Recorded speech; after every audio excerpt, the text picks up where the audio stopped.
Dear students, आप इस video में पढ़ेंगे उन डिफरेंट मेथड्स के बारे में जिससे हम किसी भी रिएक्शन का ऑर्डर डिटरमाइन कर सकते हैं।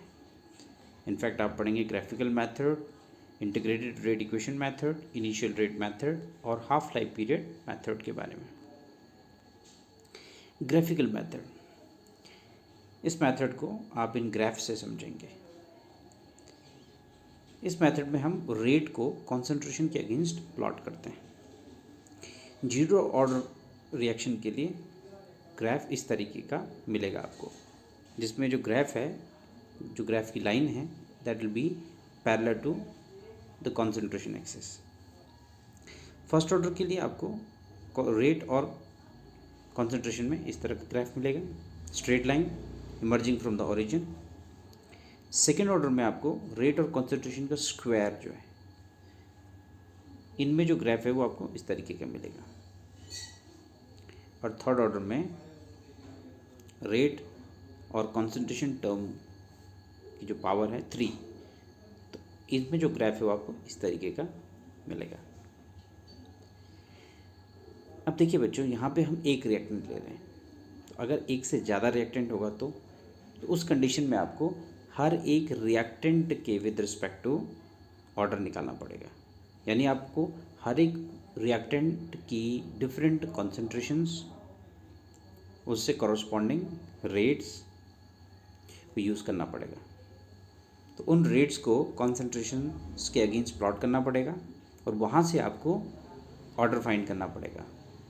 तो अगर आपको इनमें से कोई भी पर्टिकुलर तरह का ग्राफ मिल जाता है तो उससे आप पता कर सकते हैं ऑर्डर। मान लेते हैं कि एक रिएक्शन में दो रिएक्टेंट है, ए और बी। आपके पास ए और बी दोनों से कॉरस्पॉन्डिंग कॉन्सेंट्रेशंस हैं और रेट्स हैं। तो आप ए का ग्राफ प्लॉट करोगे पहले, यानी कि ए के लिए रेट और कॉन्सेंट्रेशन का ग्राफ प्लॉट करोगे। मान लेते हैं आपको ये ग्राफ मिल जाता है, तो यानी ए के विद रिस्पेक्ट टू जो ऑर्डर है रिएक्शन का वो होगा 1, यानी ए की जो पावर होगी रेट एक्सप्रेशन में वो होगी 1। फिर अगर आप बी के लिए ग्राफ प्लॉट करते हैं, यानी बी से कॉरस्पॉन्डिंग जो रेट्स हैं और कॉन्सेंट्रेशन टर्म्स हैं, तो अगर आप उनका ग्राफ प्लॉट करते हो और आपको ये ग्राफ मिल जाता है, तो आप कहेंगे कि जो रिएक्शन है उसका order with respect to B 2 है। तो यानी इस रेट एक्सप्रेशन में बी के ऊपर 2 पावर होगी। तो ओवरऑल ऑर्डर जो है रिएक्शन का वो आप निकालोगे उनकी जो पावर्स हैं, जो आपने यहाँ से ऑर्डर्स फाइंड किए of the reaction with respect to A and B, उनको सम करके। ठीक है, तो देखिए रिएक्शन का जो रेट है वो कहाँ से फाइंड करते हैं, आपको पता है ग्राफिकली फाइंड किया जाता है। तो आपको सबसे पहले ग्राफिकली रेट फाइंड करने पड़ेंगे और उन रेट से कॉरस्पॉन्डिंग जो कॉन्सेंट्रेशन है उनको यूज़ करना पड़ेगा इन ग्राफ्स में। एक और आप डिफरेंस देख रहे हैं कि कभी हम केवल कॉन्सेंट्रेशन की 1 पावर्स के साथ ग्राफ प्लॉट कर रहे हैं रेट्स का, कभी हम 2 पावर, कभी हम 3 पावर। ठीक है, तो ये आपको डिफरेंट कॉन्सेंट्रेशन की पावर्स के अगेंस्ट प्लॉट करने पड़ेंगे रेट्स के ग्राफ, तो आपको ये पर्टिकुलर तरह के ग्राफ मिलेंगे। अब सेकेंड ऑर्डर के लिए इस तरह का ग्राफ नहीं मिलेगा आपको, है ना। सेकेंड ऑर्डर के लिए ये पर्टिकुलर ग्राफ मिलेगा, थर्ड ऑर्डर के लिए ये पर्टिकुलर ग्राफ मिलेगा। और स्पेसिफिकेशन जो यहाँ पे लिखी है, कॉन्सेंट्रेशन की जो पावर है वो जो है आपको ध्यान रखनी पड़ेगी। इंटीग्रेटेड रेट इक्वेशन मेथड, ये हैं बच्चों integrated rate equations related to zero order, first order and second order chemical reactions. अगर हमारे पास कैनेटिक डेटा अवेलेबल है बच्चों किसी केमिकल रिएक्शन से रिलेटेड, तो हम उस कैनेटिक डेटा को यूज़ कर सकते हैं इन इक्वेशंस में और फाइंड कर सकते हैं ऑर्डर। चलिए समझने की कोशिश करते हैं कैसे। कैनेटिक डेटा मतलब हमारे पास अवेलेबल है बच्चों डिफरेंट इंस्टेंट्स ऑफ टाइम से कॉरस्पॉन्डिंग कॉन्सेंट्रेशंस। तो अगर हम कैनेटिक डेटा जीरो ऑर्डर की इक्वेशन में यूज़ करते हैं और रिपीटेडली हमें कांस्टेंट वैल्यू मिलती है के की या नियरली सेम वैल्यू मिलती है के की, तो हम कह सकते हैं कि जो केमिकल रिएक्शन है वो ज़ीरो ऑर्डर की है। अगर इस इक्वेशन में ऐसा नहीं हो पाता है तो हम फर्स्ट ऑर्डर की जो इक्वेशन है उसमें यूज़ करेंगे काइनेटिक डेटा को। अगर इस इक्वेशन में के की वैल्यू रिपीटेडली डेटा को यूज़ करने पे कांस्टेंट आती है या नियरली सेम आती, तो हम कह देंगे कि जो केमिकल रिएक्शन है वो फर्स्ट ऑर्डर की। सिमिलरली अगर इस इक्वेशन में भी आपको के की वैल्यू कांस्टेंट नहीं मिलती है तो फिर आप इस इक्वेशन को चेक करेंगे। तो इस तरीके से हम इन इक्वेशंस की हेल्प से और जो काइनेटिक डेटा अवेलेबल है किसी केमिकल रिएक्शन का, उसको यूज़ करके हम पता कर सकते हैं किसी भी रिएक्शन का order. Initial rate method, these are the steps which are involve in initial rate method. इस मेथड में हम सबसे पहले पता करते हैं बच्चों initial rate of the reaction, यानी बहुत ही स्मॉल फ्रैक्शन ऑफ टाइम पे जो रेट होता है इन द बिगनिंग, तो उसको हम कहते हैं इनिशियल रेट। तो यानी वो रेट जो है that corresponds to T is equal to zero, मतलब टाइम फ्रैक्शन जो था, जो टाइम का मोमेंट था वो बहुत ही छोटा था, बहुत ही छोटा था। That can be taken as T is equal to zero, तो उस रेट को हम बोलते हैं इनिशियल रेट। दूसरे स्टेप में देखिए हम क्या करते हैं, मान लेते हैं कि हमारे पास जो केमिकल रिएक्शन है उसमें दो रिएक्टेंट है, तो हम एक रिएक्टेंट की कॉन्सेंट्रेशन को चेंज करते हैं और दूसरे की कॉन्सेंट्रेशन को कांस्टेंट रखते हैं। जिस रिएक्टेंट की कॉन्सेंट्रेशन हमने चेंज की उससे कॉरस्पॉन्डिंग हम रेट पता करते हैं और फिर ऑर्डर पता करते हैं of the reaction. Third step में अब हम क्या करेंगे, जो सेकेंड रिएक्टेंट था जिसकी कॉन्सेंट्रेशन हमने पहले कांस्टेंट रखी थी, अब उसकी कॉन्सेंट्रेशन चेंज करेंगे और पहले वाली की कॉन्सेंट्रेशन कांस्टेंट रखेंगे, रेट पता करेंगे और ऑर्डर पता करेंगे of the reaction with respect to second reactant. Fourth step में हम अब उन दोनों ऑर्डर्स को ऐड करेंगे, यानी order with respect to first and second of the reaction, और इससे हमको मिलेगा overall order of the reaction. अगर हमारे पास दो से ज़्यादा हैं तो फिर इसी तरीके से हम क्या करेंगे, थर्ड रिएक्टेंट के लिए भी क्या उसकी कॉन्सेंट्रेशन चेंज करेंगे यहाँ पर फोर्थ स्टेप में, और फर्स्ट और सेकेंड की कांस्टेंट रखेंगे, उससे कॉरस्पॉन्डिंग रेट और ऑर्डर पता करेंगे और फिर उन तीनों के ऑर्डर को सम करेंगे और फिर हमें मिलेगा ओवरऑल ऑर्डर ऑफ द। इस हाइपोथेटिकल इलस्ट्रेशन से समझने की कोशिश करेंगे बच्चों इनिशियल रेट मेथड को। तो यहाँ पे एक रिएक्शन है 2A + 2B, इससे हमें प्रोडक्ट मिल रहा है। ये 3 एक्सपेरिमेंट किए गए हैं, यानी 3 चेंजेस किए गए हैं। तो ये चेंजेस हैं on the basis of change in concentration. तो यहाँ पे आपके पास जो काइनेटिक डेटा अवेलेबल है, तो इससे हम समझेंगे इनिशियल रेट मेथड। तो देखिए बिगिनिंग में हमारे पास ये जो है एक्सपेरिमेंट 1, इसमें हमारे पास इनिशियल रेट भी है और उससे कॉरस्पॉन्डिंग कॉन्सेंट्रेशन है A और B की। तो आप रेट 1 लिख सकते हैं यहाँ से इस तरीके से, K ब्रैकेट पे देखिए 0.01, this is concentration of A⁻P। हमें पता नहीं है अभी कि क्या है रिएक्शन का order with respect to A, तो हमने मान लिया P है, और फिर 0.01 Q, यानी मान लेते हैं कि रिएक्शन का जो ऑर्डर है विद रिस्पेक्ट टू B वह क्या है, Q है। यानी रिएक्शन का जो रेट है वो डिपेंड कर रहा है, मान लेते हैं P power of concentration of A and Q power of concentration of B। Beginning में रेट था 0.005, वो आप यहाँ से देख सकते हैं। According to initial rate method हम क्या करते हैं, A की कॉन्सेंट्रेशन को चेंज कर देते हैं। हमने A की कॉन्सेंट्रेशन को डबल कर दिया, 0.02 कर दिया फ्रॉम 0.01। B की कॉन्सेंट्रेशन हमने कांस्टेंट रखी है। तो अब सेकेंड एक्सपेरिमेंट से कॉरस्पॉन्डिंग आप जो रेट है वो लिख सकते हैं, यहाँ पे आप देख सकते हैं। हम क्या करेंगे, सेकेंड को फर्स्ट से डिवाइड करेंगे, डिवाइड करने पे हमें कुछ इस तरीके का मिलेगा, है ना। तो यहाँ देखिए 0.02 डिवाइड बाई 0.01 हो जाएगा 2⁻P, और 0.020 को डिवाइड करेंगे 0.05 से, हमें मिल जाएगा 4। इसको आप इस तरीके से भी लिख सकते हैं, और यहाँ से P की वैल्यू आपको मिल जाएगी 2। ठीक है, ये बेसिस सेम है तो पावर को आप इक्वेट कर सकते हैं। P की वैल्यू मिल गई 2। सिमिलरली अब आप देखिए इस एक्सपेरिमेंट से थर्ड से आप लिख सकते हैं रेट 3। अब आपने क्या किया, जैसे इनिशियल रेट मेथड में बताया था कि अब ए की कांस्टेंट को ए की कॉन्सेंट्रेशन को आपने कांस्टेंट रखा, बी की कांस्टेंट को वेरी कर दिया, तो रेट भी चेंज हो गया। ठीक है, अब इस थर्ड एक्सपेरिमेंट से आप थर्ड इक्वेशन लिख लीजिए इस तरीके से। ठीक है जी, चलिए अब आपने क्या करना है कि जो थर्ड है डिवाइडिंग थर्ड बाय सेकेंड, ये जो थर्ड है, ठीक है, इसको सेकेंड से डिवाइड करना है। जब थर्ड को सेकेंड से डिवाइड करेंगे तो आपको मिलेगा 3 q इज इक्वल टू 3, ये इससे। ठीक है, और यानी q इज इक्वल हो गया 1।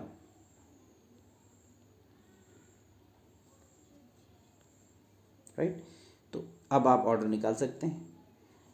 a जो है उसकी जो पावर थी p वो आपको मिला 2, और b जो है उसकी पावर क्या है q थी, तो वो आपको मिला 1। तो आप यहाँ से ऑर्डर निकाल सकते हैं, वो क्या होता है p प्लस क्यू, क्योंकि दो रिएक्टेंट है, अगर 3 होते तो फिर उनकी पावर से ऐड करते, है ना, तो 2 + 1 3। तो अब आपके पास ऑर्डर आ गया है 3। तो ये क्या है, हाइपोथेटिकल इलस्ट्रेशन थी। तो इससे आप इनिशियल रेट मेथड को समझ सकते हैं। देखिए ये एक दूसरा तरीका है, इनिशियल रेट मेथड से ही रिलेटेड है ऑर्डर फाइंड करने का। तो मान लेते हैं हमारे पास ये एक जनरल रिएक्शन है, ठीक है, उसका रेट आप इस तरीके से लिख सकते हैं। तो अब हम क्या करते हैं कि ए की कॉन्सेंट्रेशन चेंज करते हैं, बी की कॉन्सेंट्रेशन को सेम रखते हैं। तो इनिशियल रेट आप अगर इस तरीके से लिखें, तो क्योंकि आपने ए की कॉन्सेंट्रेशन को चेंज किया, तो देखिए यहाँ पे A1 था, यहाँ पे हमने A2 लिखा है, लेकिन वहाँ भी B1 है और यहाँ भी B1 ही है। तो क्योंकि K और B1 दोनों में है, इन दोनों में है, तो हम उसको मान लेते हैं K0 है, क्योंकि वो कांस्टेंट है। तो K0 और K0, ठीक है, और A की कॉन्सेंट्रेशन चेंज हो रही है, तो हम क्या करेंगे, dividing equation first by second, first को सेकेंड से डिवाइड करेंगे, तो देखिए आपको क्या मिलेगा, ये।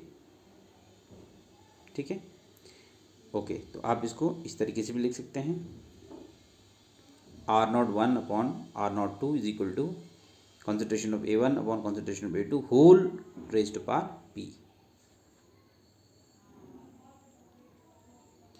इसमें लॉग ले लीजिए दोनों साइड्स में। तो यहाँ पे अब देखिए, यहाँ पे क्या है, log m raised to power n का फॉर्मूला लगाइए, तो क्या होता है, log m raised to power n होता है n log m। तो p जो है वो बाहर आ जाएगा, तो इस तरीके से बन जाएगा। अब p जो है उसको कैसे फाइंड कर सकते हैं, log A1 upon log A2 को वहाँ ले जाइए इसके नीचे। तो ये जो है p is equal to log R01 upon R02 upon log A1 upon log A2, ये जो है, इससे आपको मिल गया p। सिमिलरली अब आप q भी ऐसे ही निकाल सकते हैं। q निकालने के लिए आपको क्या करना पड़ेगा, ये जो इक्वेशन आपने बनाई, यहाँ पे A1 और A1 ही रहेगा, ये थर्ड और फोर्थ इक्वेशन बन जाएगी, लेकिन यहाँ पे B1 और B2 होगा। ठीक है, तो ये यहाँ पे B1 और B2 होगा और P की जगह होगा Q। फिर आप लॉग लेंगे और इस तरीके से Q निकल जाएगा आपका। ठीक है, चलिए, तो यहाँ पे R03 R04 होगा और नीचे क्या होगा, log B1 upon B2। Alright, तो फिर ऑर्डर कैसे फाइंड करेंगे, जब P और Q आपके, ये Q है, ये P आपके पास मिल गया, दोनों को ऐड करेंगे और आपको मिल जाएगा ऑर्डर ऑफ द रिएक्शन। चलिए, हाफ लाइफ पीरियड मेथड। आपको एक वीडियो में बताया था बच्चों कि जो हाफ लाइफ पीरियड होता है that is inversely proportional to concentration raised to power n-1। चलिए मान लेते हैं हमारे पास हाफ लाइफ पीरियड है corresponding to 2 concentrations of a reactant. ठीक है, तो T1/2 जो है हाफ लाइफ पीरियड है corresponding to C1 concentration of a reactant, and T1/2 जो है हाफ लाइफ पीरियड है corresponding to C2 concentration of the reactant in a reaction. तो इसको यूज़ करके, है ना, आप दो इक्वेशन बना सकते हैं। और फिर आप क्या कर लीजिए, मान लेते हैं ये फर्स्ट है, ये सेकंड है, तो फर्स्ट को सेकंड से डिवाइड करने पे आपको ये मिल जाएगा। ठीक है, एक रेशो मिल रही है आपको, T1/2 1 upon T1/2 is equal to C2/C1 n-1। अब यहाँ पे आपको n निकालना है, तो दोनों साइड में log ले लीजिए।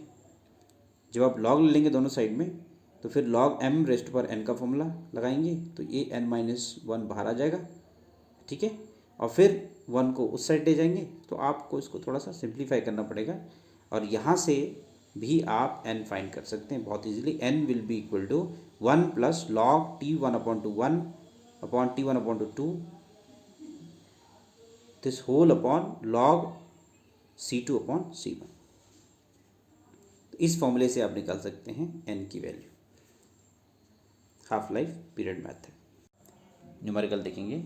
Half life period for the conversion of ammonium cyanate into urea at 303 kelvin at initial concentrations of ammonium cyanate of 0.1 mole per liter and 0.2 mole per liter are 1152 and 568 minute respectively. What is the order of the reaction? तो solution देखेंगे। Solution में देखो बेटा, question में आपको दो concentration दी गई हैं C1 एंड C2, ठीक है, और उससे कॉरस्पॉन्डिंग आपको ये हाफ लाइफ पीरियड दिए हुए हैं, ठीक है। तो आपने क्या करना है, जो आपको पीछे एक फॉर्मूला बताया था, तो देखिए ये फॉर्मूला है, तो इसमें सिंपली आप वैल्यूज़ पुट कर दीजिए वाली 1152/568 इज इक्वल टू C2 की जगह 0.2, C1 की जगह 0.1 और होल रेज्ड पर n-1। तो इसको सिंप्लीफाई करेंगे तो आपको 2.02 इज इक्वल टू 2 रेज्ड पर n-1 आ जाएगा। ये देखिए बेसिस ऑलमोस्ट इक्वल है, तो फिर आप इक्वेट कर सकते हैं n-1 इज इक्वल टू 1 और n इज इक्वल आ जाएगा 2। अगर दूसरा मेथड यूज़ करना है तो फिर आप देख लीजिए यहाँ पे ये फॉर्मूला भी यूज़ कर सकते हैं, है ना, पीछे डिस्कस किया था आपके साथ। यहाँ पे वैल्यू पुट कर दीजिए, आंसर आ जाएगा। फिर देखिए following result have been obtained during kinetic studies of the reaction. एक रिएक्शन की काइनेटिक, मान लेते हैं कि रिएक्शन है और ये आपके पास क्या है, रिजल्ट्स हैं किसी काइनेटिक स्टडी के, किसी केमिकल रिएक्शन के। तो इसमें आपने निकालना है determine the order of the reaction and rate law पता करना है। तो यहाँ पे देखेंगे, देखिए आप पहले जर्नल एक्सप्रेशन लिख लीजिए रेट के लिए। From experiment first and fourth, देखिए फर्स्ट एक्सपेरिमेंट में देखेंगे ए और बी की कॉन्सेंट्रेशन 0.1 0.1 है, और फोर्थ में देखेंगे ए की कॉन्सेंट्रेशन चेंज हुई है, बी की कॉन्सेंट्रेशन सेम है, ठीक है। तो आप दोनों से कॉरस्पॉन्डिंग रेट इक्वेशंस लिख लेंगे और उनको मान लेते हो फर्स्ट एंड सेकंड इक्वेशंस। तो आपने क्या करना है, डिवाइड करेंगे सेकंड को फर्स्ट से, और आप देख सकते हैं यहाँ पे देखिए आपको क्या मिला, इसको सिंप्लीफाई करके 4 रेज्ड पर p इज इक्वल टू 4, यानी p आपके पास 1 आ गया। सिमिलरली देखिए from experiment second and third, आप सेकेंड और थर्ड एक्सपेरिमेंट को चेक करेंगे, तो इसमें ए की वैल्यू जो कॉन्सेंट्रेशन की है वो कांस्टेंट रखी गई है, बी की वैल्यू चेंज हो रही है 0.2 से 0.4। तो आप उनके लिए रेट इक्वेशंस लिख लेंगे। फिर आप क्या करेंगे कि dividing fourth by first, fourth को फर्स्ट से डिवाइड करेंगे। यहाँ से आपको जो Q की वैल्यू है वो कितनी मिलेगी, 2 मिल जाएगी। फिर आप ऑर्डर कैसे पता करेंगे, P प्लस Q को ऐड कर देंगे, 1 प्लस 2, हाँ P 1 मिला था, यहाँ Q 2 मिला था, 1 प्लस 2, ये जो 3 है this is order of the reaction. और इसके लिए जो रेट लॉ है वो कैसे लिखेंगे, ध्यान से देखेंगे। ये जो आपने जनरल रेट एक्सप्रेशन लिखा था उसमें P की जगह लिख दीजिए 1 और जो है Q की जगह लिख दीजिए 2। तो this rate is equal to K A concentration of A raised to power 1 and concentration of B raised to power 2, जो है ये हो गया rate expression for this equation.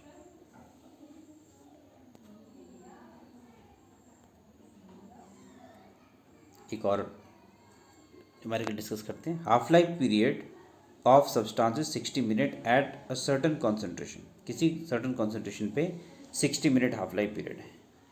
तो जब हम कॉन्सेंट्रेशन को 1/2 रिड्यूस कर देते हैं तो हाफ लाइफ पीरियड 30 मिनट हो जाता है। अब देखिए यहाँ पे C1 आपको नहीं दिया है, लेकिन C2 के बारे में आइडिया दिया हुआ कि वो हाफ है C1 का, ठीक है, और T1/2 1 एंड T1/2 ये दोनों गिवन है। तो आपने मान लेना है कि जो C1 है वो x है, C2 क्या है, x/2 है। इस फॉर्मूले को यूज़ करिए, ठीक है, या फिर वो लॉग वाला फॉर्मूला यूज़ करिए और यहाँ से आपको मिलेगा आंसर 0 ऑर्डर। तो ये आप खुद अटैम्प्ट करिए इसको। एक और न्यूमेरिकल देखिए बच्चों, In a reaction between A and B, the initial rate of reaction was measured for different initial concentrations of A and B as given below. जैसा यहाँ दिया गया है. तो ये आपके पास एक्सपेरिमेंटल डेटा है. इसको यूज़ करके आपको निकालना है order of the reaction with respect to A and B.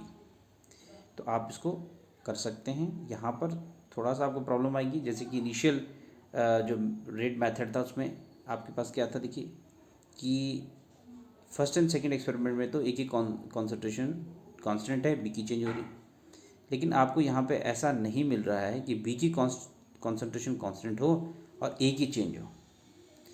तो उसमें थोड़ा आपको डिफ़िकल्टी आएगी सेकंड स्टेप में. तो उसमें जो लॉग वाला पार्ट था इनिशियल रेट मेथड का, उससे आप उसको अटेम्प्ट कर सकते हैं. ठीक है. तो इसमें आपको आंसर जो है वो आना चाहिए ए का 1.5 और बी का 0. Thank you.